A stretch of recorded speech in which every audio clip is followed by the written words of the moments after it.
सुरू होता गेल्या अर्धा पाऊण तासापासून, काय सांगतात? आज सकाळी कोतवाली पोलीस ठाण्याच्या हद्दीमध्ये रोडवरती रांगोळी काढलेली होती. त्या रांगोळीच्या वरून मुस्लिम समाजाच्या लोकांनी त्याच्यावरती आपत्ती दाखवलेली होती आणि त्यावरून एक गुन्हा नोंद केलेला होता आणि ज्यांनी रांगोळी काढलेली होती त्याच्याविरुद्ध त्याला अरेस्ट पण केलेलं होतं. त्यानंतर काही मुस्लिम लोक जे आहे कोटला या ठिकाणी जमा झाले आणि त्यांनी रस्ता रोको केलेलं होतं.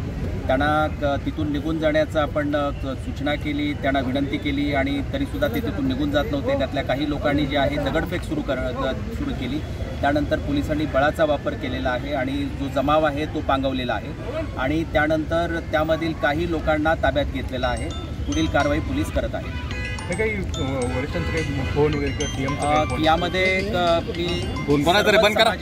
सर्व समाजाच्या लोकांना आम्ही आवाहन करतो की आपणवरती विश्वास ठेवू नये.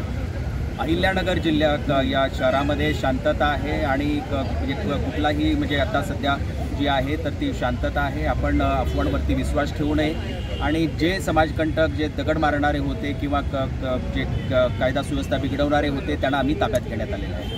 साधारणतः किती जण